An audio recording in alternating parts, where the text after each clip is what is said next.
Hey, what's going on, everybody? This is Tyrone back with Tech Life. This article comes to you guys from lightreading.com. I'll leave a link to it in the description so you guys can check it out. So I wanted to talk more about the T-Mobile cable deal. And it really does put Verizon in a really tough spot, because Verizon has been, I think the initial cable deal came in like 2017, and they've been partners ever since with Comcast and Charter, and it's amounted to a decent amount of wholesale revenue for Verizon. So even though Verizon was losing customers, right, with those cable deals, those customers were going to cable, and Verizon was still getting some revenue from that customer, even though they had left Verizon. So here comes T-Mobile, right? 5 years post-merger, with plenty of capacity, built out, integrated the Sprint network, added more sites, and now they strike a cable deal. But today, that cable deal that starts in 2026 is only for business lines. And what most consider is about right in that mid-sized market for business. So now speculation is, that cable could now have leverage against Verizon and choose T-Mobile. And that is very well a possibility, a strong possibility, even though recently we've heard Mike Sievert and his commentary saying that they are not interested in such a deal. I'm here to tell you guys right now, Mike Sievert has an obligation to his board and his shareholders. There's no way he's not picking up that call. And we all know how Verizon is moving now. We saw what they recently announced. We know what they're implementing September 1st. They're removing loyalty discounts and they're increasing fees. So whenever the cable guys have to renegotiate with Verizon, if Verizon even thinks about raising the price per gig, if they even think about it, cable is picking up that phone and they're calling Mike Sievert. I guarantee it. And Mike Sievert's going to answer it. There is no way he's not going to engage in that conversation. That's 8 million customers. He's not leaving that on the table. And he's taking, if that deal comes about, he's taking the whole kit and caboodle. He is going to take Charter and Comcast in that scenario, because Verizon's not going to raise the price per gig on one or the other. They're going to do it on both. He is taking everything from Verizon at that point. He's going to take the Charter business and he's going to take the Comcast business. And if they need to undercut, they will, because they have the capacity to do so.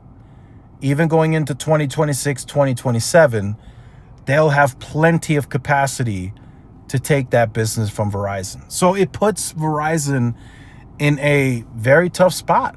It really does. It puts them in a tough spot. Verizon has to please its shareholders. They have to increase its dividend. They have to make more profits. So if they're not growing on the consumer side and every other business segment is sort of trending down, and now with this cable deal with T-Mobile in the mid-sized business market, they might struggle to grow there too. I mean, that's a tough spot to be in if you're Verizon. So now that Verizon clearly knows now that T-Mobile got this deal. So now if you're Verizon, do you back off? And do you give cable the same deal? Or do you raise the price anyway, and if they want to go to T-Mobile, you're going to let that account walk? Right? What kind of position is Verizon in? It's a tough one. Even if, and this is just speculation on my part, even if Verizon offers cable the same deal, again, T-Mobile could undercut.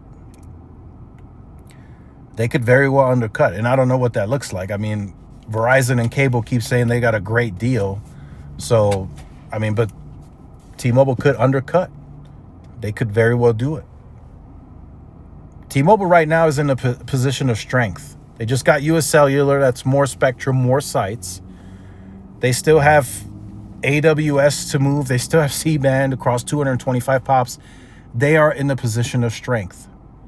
So T-Mobile might just do it anyway.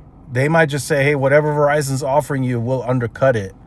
Just give us all 8 million accounts. Put them on our network. Give us that wholesale revenue. And this is the deal we'll give you. T-Mobile's already done it. They did it with the VA account. So it wouldn't shock me if they did that again. So it puts Verizon in a really tough spot. It really does. And maybe Verizon offers cable an even better deal to stick around. Who knows, right? Or Verizon's just like, you know what, if you're going to undercut and it's not worth it for us anymore, you can have that account. I mean, that's how Verizon might view it. I just don't know exactly how they would feel about it, but losing that, I mean, that pretty much blows up their entire wholesale business. I mean, I know they got some other stuff going on, but cable was a big part of that. And if they lost that to T-Mobile, I mean, that would hit the bottom line pretty severely from a wholesale perspective. I mean, it's probably $1 to $2 billion that Verizon is getting from that wholesale revenue.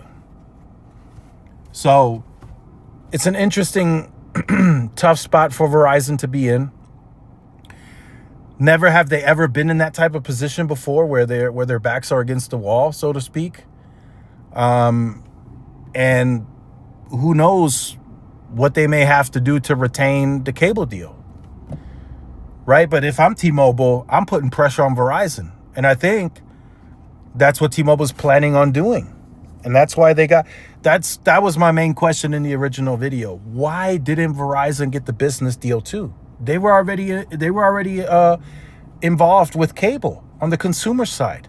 It would have made sense for them to get the business lines too. Why did cable go with T-Mobile? So they can have leverage.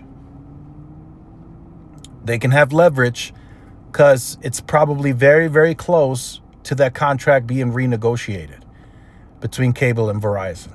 So it was a smart play by cable. And it was a win-win for both parties. It was a win for T-Mobile because now T-Mobile can go big on the mid-sized business accounts without having to spend, huge dollars on acquisition accounts, serving the customer. That's all done by the cable players. They just have to provide the network, and they still get wholesale revenue on the business side. So it's a win-win for both parties. Cable gains additional leverage against Verizon. I mean, it just makes a lot of sense. But it does put Verizon in the very bad spot. So we'll see what Verizon does. What we've seen recently is they don't seem to care much. They're just going to keep raising price and fees and take away loyalty discounts. And that's probably going to result in more customers leaving. So we'll see if they do the same to cable. When it's time to sit at the table, we'll see if they drive up the price per gig. We'll see. So let me know your thoughts in the comments. Like, share, subscribe. I'll see you in the next one. Peace.